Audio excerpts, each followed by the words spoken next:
Well, indeed, thank you for staying with us. On this second part of the show, well, we will look at matters, of course, in regards to STEM education, indeed, what is happening in the field of vocational education, what is happening in the counties in regards to projects, and then, of course, go to our conversation around what exactly were the big stories of the week. So thank you for joining us. Now, government will continue to scale up support towards uptake of science-based courses, even as Kenya works to grow its manufacturing base and attain the goal to industrialize by the year 2030. And to this end, and to attract the youth to STEM-based courses, the inaugural Young Scientists Kenya National Science and Technology Exhibition is currently ongoing here in Nairobi. Exhibitors are showcasing projects in 4 broad categories around the sciences. The event provides a unique platform for young people to demonstrate their innovation and showcase their scientific talent. President Uhuru Kenyatta was at the official opening of that event yesterday. Platform that I personally would like to see grow to become a truly national event, involving more of our youth from across the entire country. Just been chatting because I'm told that the YSK board will roll out nationally over the next 2 years so that every county in the country will be invited to participate and compete in this event.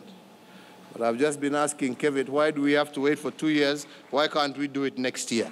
I think that would be a wonderful thing if we could all work together. We want to achieve as Safaricom, which is around making sure that majority of our kids actually take STEM classes, because we can only industrialize or really get into the technology age if you have the right skills. Well, of course, STEM courses revolve around the sciences and math and literally other basics for countries trying to industrialize. Now, locals in Jimba sublocation in Rabai constituency in Kilifi County are up in arms over what they term as ghost projects that the county government claims to have put in place, yet they do not exist. Is this the case? Tobias Chanji reports now from Kilifi County. This is a billboard erected at Kombeni Main Road area in Kilifi County. It is all about Jimba Kettle Dip that is alleged to have been constructed in the 2014-2015 financial year. We go in search of the said Kettle Dip. About 10 kilometers away, we find one. This one seems old and dilapidated. In fact, this seems to be the only kettle dip here, old and abandoned. According to locals, it has existed since colonial era. Kufikia saa hii tuna miaka zaidi ya 30 haifanyi kazi. Tumesoma hapa, tulikuwa tukileta ng'ombe hapa, lakini saa hii tunaambiwa kwamba imetengewa pesa za kurekebisha hiyo 2014-2015. Na hakuna chochote kimefanyika kama mnavyoona hapa, imezingirwa na manyasi, imezingirwa na mahindi, hakuna chochote.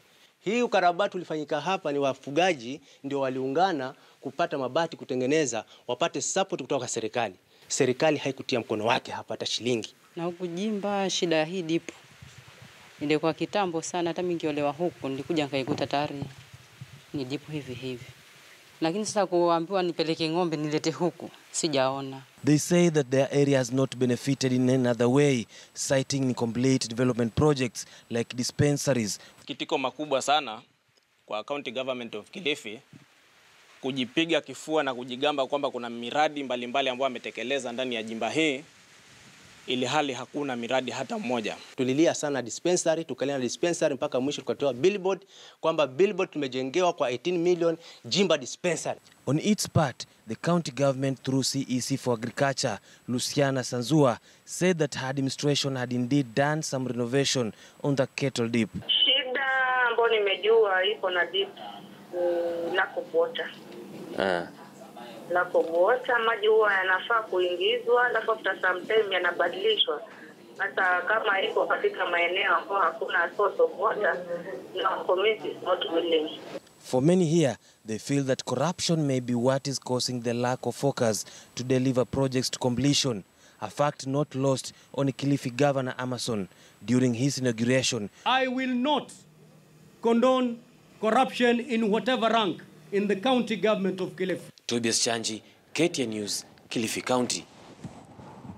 Well, we've of course recently seen the heat being turned on counties in regards to utilization of funds in various places. Now the chair of the Giant Select Committee probing the sugar saga, Honorable Kanini Kega, has reacted angrily after the report was tabled in Parliament last evening and termed as a joke.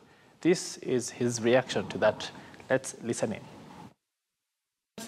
Within 10 days, and you have a conclusive report, you can't have it unless you are being set for failure, which personally I read a lot, that we were actually set for failure, and then to be depicted as if we are incompetent, as if we are not capable of doing that, so that this whole question of sugar is suspended and nobody pursues this issue of sugar to the logical conclusion. There are some quarters who are pushing us to say that the CS Matiang'i lied to the country. But the CS came before us and he said very, very clearly that he was just putting a cautionary measure. There are forces left, right, and center who want to scuttle our investigation because it touches on even some of, as I said, some of the members of Parliament who could also be in this business. So I also told the majority leader to also declare his interest, because the way he presented himself is as if he was pushing a certain agenda or he wanted a particular answer to come through. When the CS for Interior came before us, he alluded to us that this thing has even connection to money laundering. It has things to do with terrorism. These are some of the issues that we are also tackling in our final report. So I believe that with the 10 days that we have been given, we will be able to give Kenyans a complete report, regardless of whether there are people who are trying to cast aspersions, regardless of whether there are people trying to pull us down, regardless of whether there are vested interests even within Parliament. I want to assure Kenyans that we will give a comprehensive report that Kenyans will know who is culpable, who imported sugar, with even the directors, who evaded tax, because even yesterday there were issues that we don't care whether people didn't pay tax or not. But KRA came to us and told us that there is a ship in Mombasa which docked early in December, and they did not want to pay tax to a tune of 2.5 billion shillings. KRA said they have to pay. They went to court. Everybody knows at the moment, from the results that we have, that the sugar doesn't have mercury. So since the sugar doesn't have mercury, we now have to pursue the other criminalities, evasion of tax. And if there is any person who evaded tax, they have to pay for it. But you can't demonize us and say that our mandate was just about mercury, and now we don't concentrate on the issue of evasion of tax. And I challenge the majority leader again to declare his interest in this issue, because at the end of the day, we have to set the matter conclusively. Whether there are some people who are trying to evade tax or not, that one has to be said. That, of course, there being the chair of the committee that had been put together to look into the saga around the sugar. Various claims, of course, having come out in regards to it being adulterated with mercury, being contraband, being counterfeit, lots of different things. And, of course, the report having been tabled in Parliament and having gotten that reaction which he is talking about there. Well, this now brings us to our interview segment for the day. And, of course, Ken Geshinga, Chief Economist at Mentoria Consulting, here in studio. Ken, karibu sana. Asante sana. Now, this sugar thing, what is your take? Much ado about nothing, or did someone set the fox among the chickens? I think the point that Honorable Kanini Kega is trying to make is that there are many layers to the sugar problem. There's one about the mercury issue. Yes. There's one about taxes. And there's one about really the suppliers of the sugar. And the point he's trying to make is we need to look at it in a holistic way. Yes. If there are samples where there was not mercury, we need to look at the other is, was tax paid by that ship that arrived in December? And if it's not, what was the KRA's position on that? And I think that's the right approach. Otherwise, if we just focus on one particular area, we might lose on all the other illegalities that are happening in the sugar sector. The entire background to this issue, of course, is the fact that Kenya remains incapable I'll say, of supplying its own sugar demand. We remain heavily uncompetitive at the global level, not just at the African and commercial level. Most of our sugar milling companies are moribund. Our farmers are suffering. They're moving away from this sector. A lot of these things are self-inflicted, conflicts of interest, simple, really schemes to run down and create markets for some people. What do you think needs to be the way forward if we are to say that we are serious this time round about tackling the things that have been causing this sector to go the way it is? Because even if we went about literally blocking all the loopholes in terms of importation, the demand is still there, it's still unserved. Will we see the companies start to get up? I think the true experts in the sugar industry, the Kenya Sugar Board, the Ministry of Agriculture, they really need to come out and say, can Kenya produce sugar competitively? And we have to establish that. And if it can, what are the policies that go? These are historical issues. Sometimes you find a country that actually decides that it's not in its competitive interest to produce a particular good and they might actually import it. I don't think that's the case for Kenya. I think Kenya has the climate, I think Kenya has the labor force to be able to be as competitive as the counterparts in Uganda.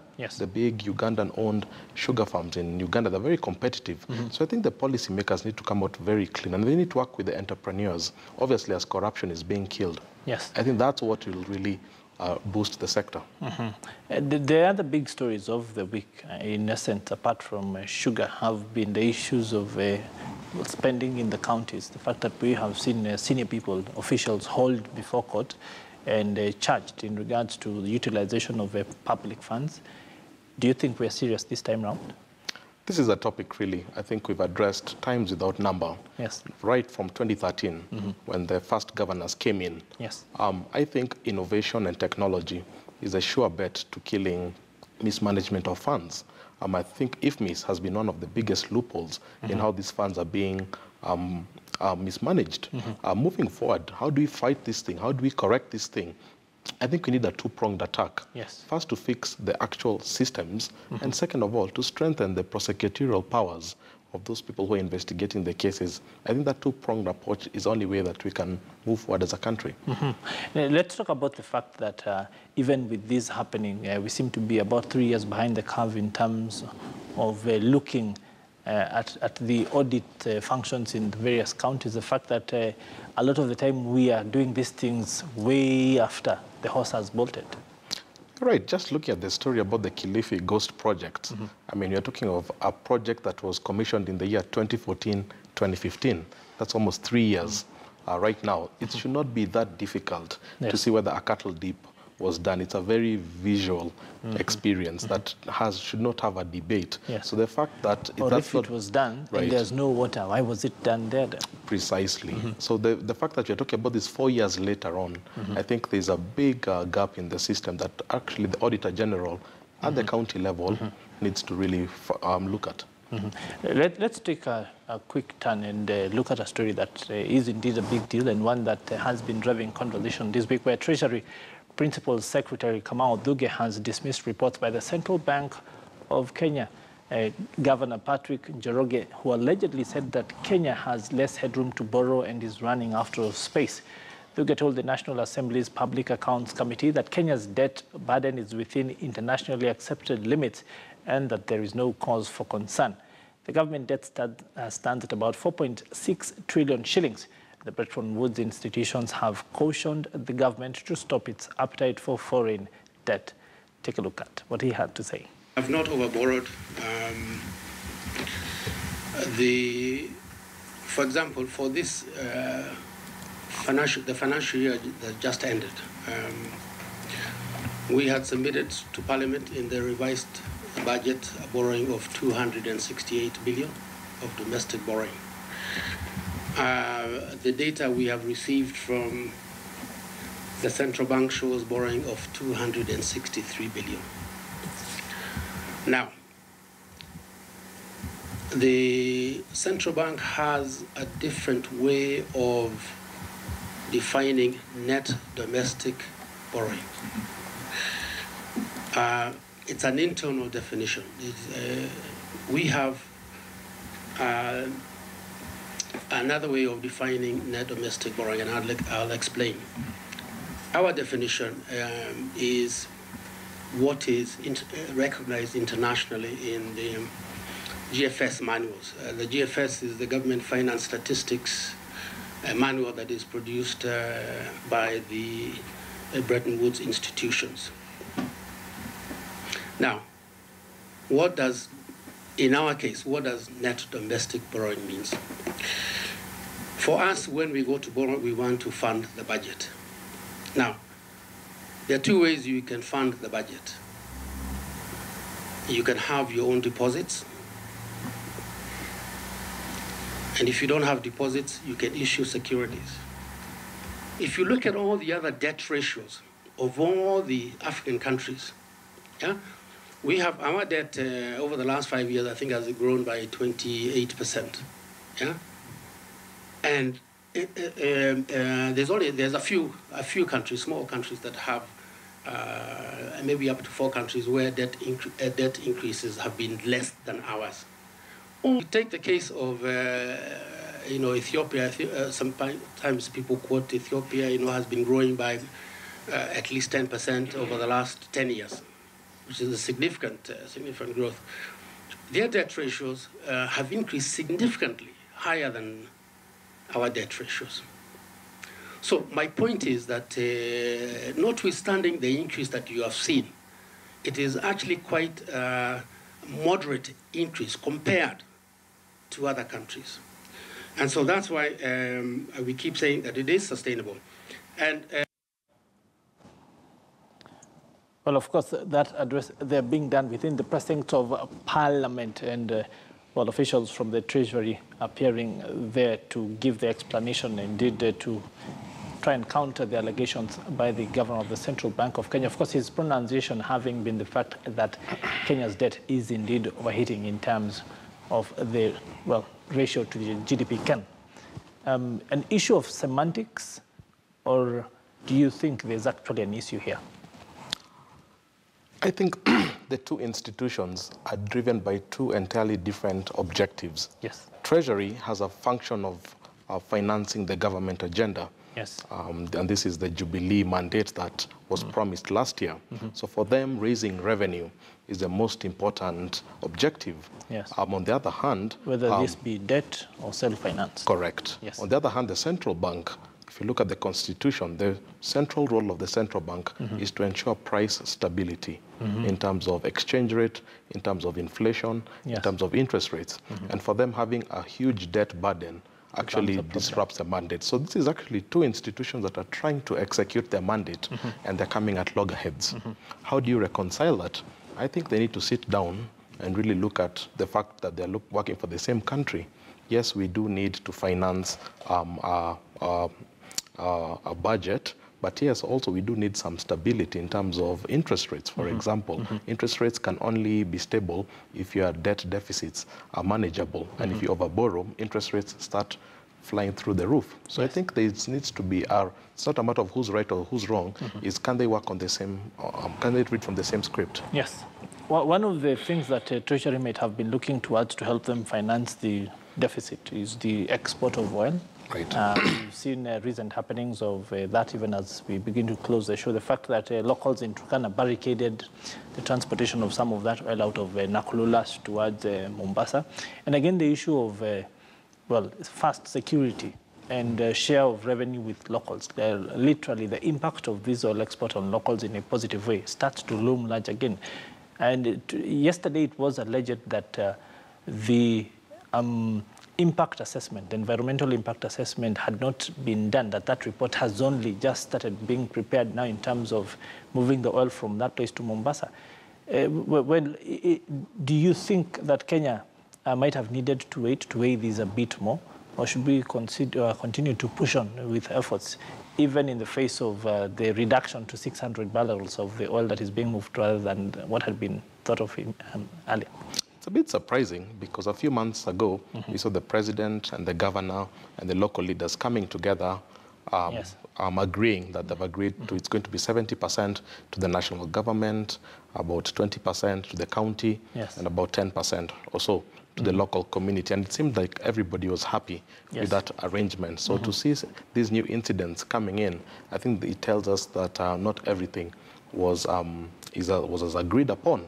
How do we learn from this? I think Kenya has been drawing heavily, trying to learn from the sovereign wealth funds. How do they raise this revenue and drive them back to the community? Because at the end of the day, these communities are not satisfied in terms of the level of growth. Turkana is a very poor country.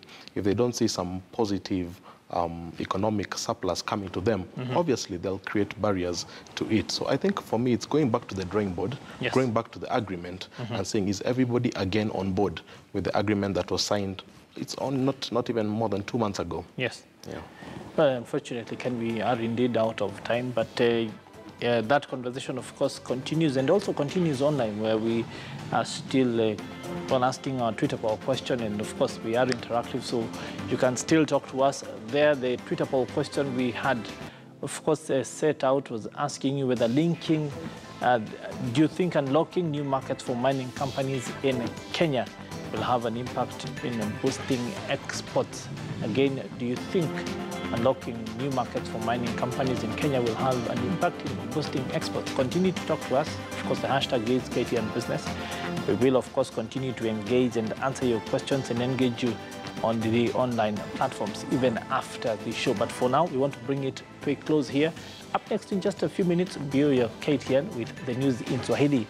But for now, it is, of course, going into the weekend and the soccer that lies ahead, Ken. And we'll see our viewers again on Monday at the same time. But from us here in studio, it is do continue to enjoy the rest of your viewing. Do enjoy the soccer. And kwaheri ya kuonana.